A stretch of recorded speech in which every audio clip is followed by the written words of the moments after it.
This is the new Samsung Omnia 7. It's one of the new devices running Windows Phone 7, and this is what I'm going to be reviewing today.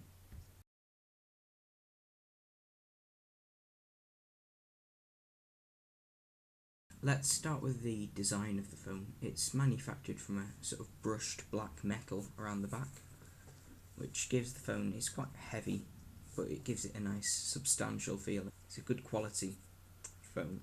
The solid feel to it can trick you a little bit though. It still scratches very easily, dents quite a lot as well, so I'd recommend getting a plastic cover for it if you do buy the phone. It's a very big phone. It's a 4-inch screen, but Samsung have made good use of the front of the phone. It dominates the front of the phone with just a couple of extras like the home button, back and search button, and the speaker that you can just see up at the top above the Samsung logo there. So that as a result, the device is still quite big, but it's small enough to fit in the pocket or the palm of your hand and be easy to use, but it's still a nice sized screen so that you can see everything in detail.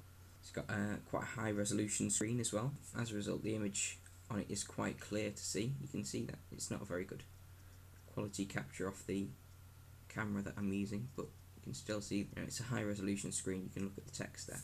It's a very nice design, and I think it looks very good.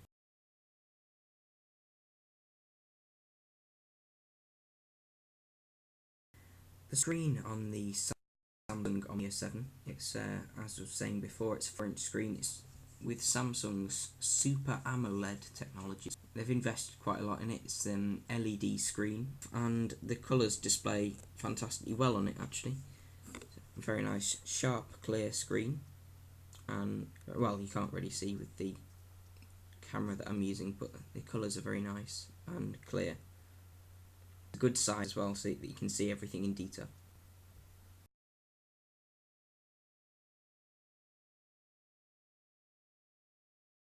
The Samsung Omnia 7 uses a 1 GHz processor, and it runs it very smoothly actually. It's very fast, as you can see. If we just go on like Marketplace or something, click on that, it loads very quickly, as you can see. That's it just takes time to download the things from the internet. So it's occasionally a little bit slow while loading information for the live tiles, these little things here that show what's happening with the app. But other than that, it's very reliable and fast. The internet connection on it's good as well. The Wi-Fi is good. And the mobile data. So fast to load things. If you just say click on Google there, it's loaded within a second or so. The inbuilt memory, you can choose from 16 gig or 8 gig, but I think you definitely have to go for the 16 gig because the 8 gets used up very quickly. You can see I'm nearly there now. I've used nearly all of my 7.3 gig there. So go for the 16, but you can't install a memory card on it, so that's a problem. They've got no way of expanding the memory really, but it's not too much of a problem, and I think overall the phone performs very well.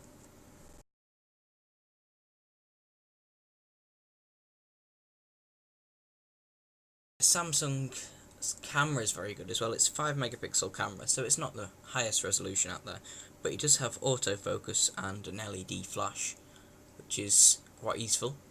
It's very good for a phone camera. There's no optical zoom on it as usual, but the digital zoom's there, and Samsung have added a couple of their own features to the phone camera settings here. The AF mode here, that's useful. You can choose between macro and normal mode. Macro just helps you focus on things that are very close up. Image effect is quite good as well. You can add different effects to it, like antique, sepia, things like that. Let's go for a sepia. Just see there slightly, or black and white, anything like that really.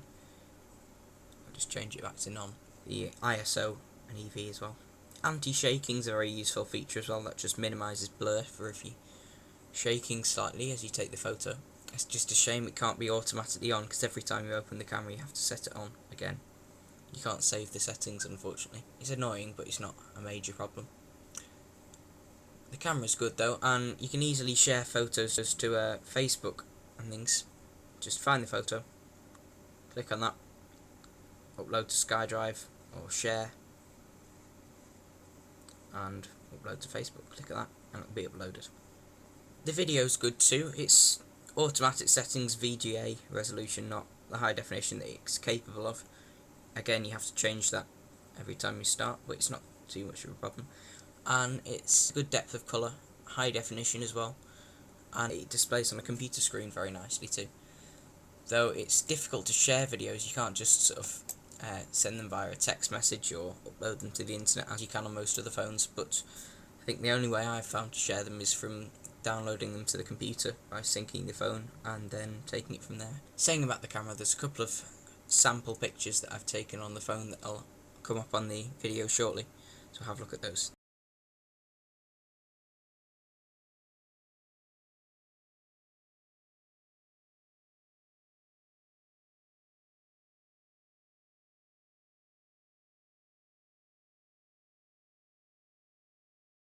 The sound quality on the phone is overall quite good, actually. It's a little tinny at high volumes, as with most phones, but it's not as bad as most of the ones. There are no issues with the sound from speakers. Other than that, it's okay.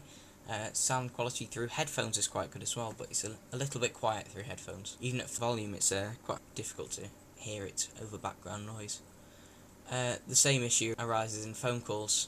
I found that if you, unless you hold the phone a very specific position on your ear, then you can find yourself straining to hear what people are saying. But otherwise it's okay. It's fine with the supplied hands-free kit, and the whole process of making a call is pretty easy. You know, you can do it in 2 clicks, or even do it by voice with the Samsung.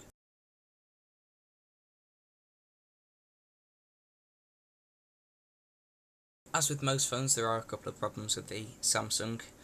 I've mostly mentioned them all before, like the low volume through headphones and when you're calling, and the lack of a memory card. They're both quite annoying. There are a few more as well.